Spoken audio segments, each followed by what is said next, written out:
Moving on to my favorite part of the show. Why would he say that? Why would you say that? Look, man. First things first is on fire right now. They are the highest rated sports media show, I think, across all major networks and on TV. They are just, obviously it's hard to compare them with some of the internet shows, but they're on fire. And I also happen to like this person even before he got on. First things first, and that's Danny Parkins. He did Chicago radio for a long time.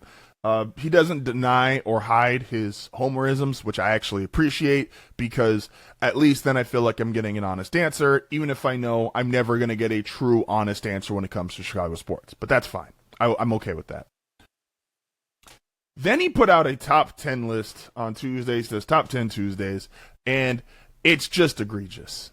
It's maybe the worst list I've seen in quite a long time. And if the point was just to make a list so bad people would have to talk about it, fine. But this was absolutely awful.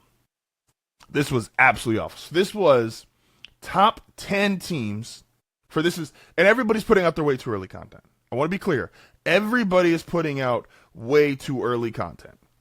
And so when you have way too early content, you end up with, it is projections, because we obviously don't even have a draft. We don't have the offseason free agent signings. So it's fair to be wrong on your way too early. That I'm not mad about. But it's the thought process that goes into it. So let's go down this list.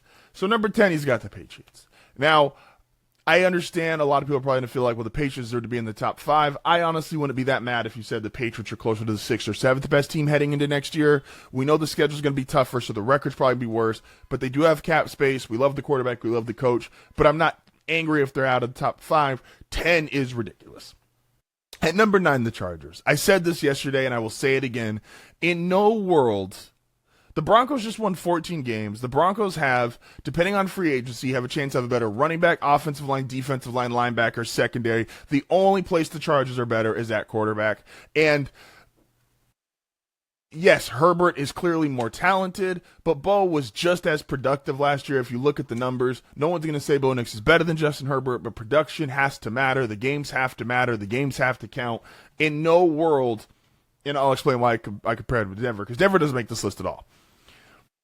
There's just no way that the Chargers are ahead of the Chargers. Shouldn't be ahead of the Patriots. They shouldn't be ahead of the Broncos. They scored 3 points in a playoff game. Yes, you're going to have your tackles back, but let's be honest, in the comparison with Denver, Nick Bonito handed Joe Alt his ass. When they played in week 3, Nick Bonito had 2 sacks, handed Joe Alt his ass. So your 2 tackles, cap space and Mike McDaniels, apologize, Charger fans. I don't think that is going to turn you into now this juggernaut of a team where you should be favored in the AFC West and you're ahead of other teams. I just don't think you should be. Number 8 is the Eagles. That's probably fine. I think the Eagles are still a top 5 talented team, but there's a lot of weird stuff, and I'm not a big Nick Sirianni guy. Number 7 is the Lions, who I think the Lions are, if I were to do a top 10 right now, they would meet my, and we are going to do our own power rankings at the start of hour 2. The Lions would be a fine number 10 or 11 for me, because I still believe in the talent, but we don't know for sure, are we going to be able to fix the coaching? The defensive coordinator from last year, it looked like it was working, but the defense, again, still sustained a bunch of injuries. Offensively, we believe in the talent. Amon-Ra St. Brown. We believe in Williams. We believe in Jahmyr Gibbs. Jared Goff, that offensive line, I think 7 is too high. Number 6 is the Bears. I'm not personally mad at this. I do think the Bears are going to be one of the trendier picks because of Caleb continuing to develop, continuing to improve, and that's fine. I'm not upset with that. Number 5 is the Ravens. I've been as high on the Ravens as you can be if somebody who's not directly a fan of the team. I believe in Lamar Jackson heavy, but the reality is the Ravens are, and we'll see what happens to Tyler Linderbaum, who they might not even bring back. The Ravens are about 4 or 5 really high-end level guys. Lamar, Kyle Hamilton, Roquan Smith, I still believe is a high-end guy. It does seem like Amada Bike is going to still be playing. I know he suffered the injury, but he is going to come back. He's been tweeting out some pretty positive stuff. And then it's a bunch of, we hope, like the offensive line is okay, but not great. The receiving core is okay, but not great. Oh, Derek Henry, I forgot to mention all the high-end guys, obviously. Then we got a Jesse Minter, who has put up fantastic defenses 1000%, but it's going to be his first time as a head coach. Let's see how he performs. And to put them in the top 5, right now, I think that's too high. Number 4 is the 49ers. I love Kyle Shanahan. But the idea that the 49ers are going to be better next year because they'll have less injuries, they've been the most injured team in the league the last 5 years. The reality is this team just has an injury problem, and I'm not going to give it to the electric station that they want to throw, say like, oh, well, this is why there's a bunch of – I don't believe that crap. But this has been a consistently injured team. You're going to have to see – again, this is another year older, and they haven't really retooled since they had that high-end Avengers-level all-star type of roster. Like, the young guy was Brandon Ayuk, and he just flat-out quit on the team. Fred Warner, who's going to be a Hall of Famer, but he's another year older. Nick Bosa, who's a great pass rusher, but he's another year older, coming off an injury. Trent Williams, one of the greatest left tackles of all time, but he's another year older, and he had some injuries at the end of last year. Like, where are we seeing CMC just had 400-plus touches? And have you seen the comeback player of the year? Christian McCaffrey and Joe Burrow have this really great trait of, all right, this year, I'll be great. This year, you're going to have to sit. You're going to have to take one for the team. You're going to be injured. And they keep flip-flopping this, which is why they keep flip-flopping comeback player of the years. So McCaffrey just having this super high usage season, to expect him to come back and then be a top 5 team, I don't buy it.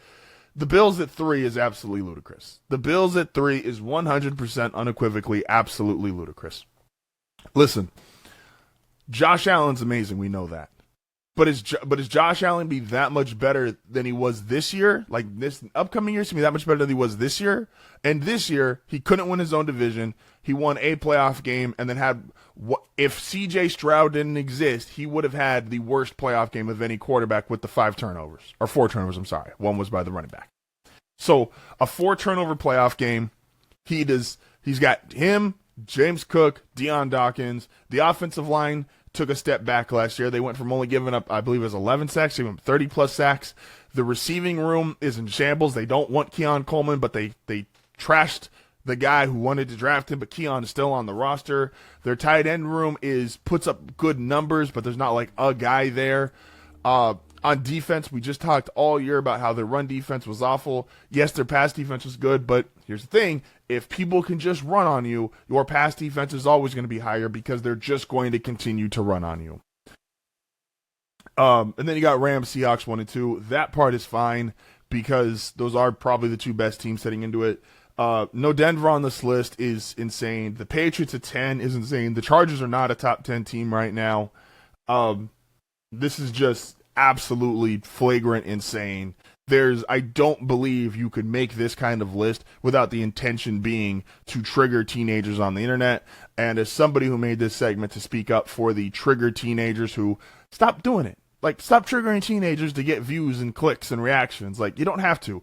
Be a journalist. Be someone who can say something smart. Be somebody who can, you can eloquently make your point and not just make it some big hot take. Which, Danny Parkins, for most of your career, that's who you've been. But I get it. Now you're on TV. You've only got the hour. You got to make your name.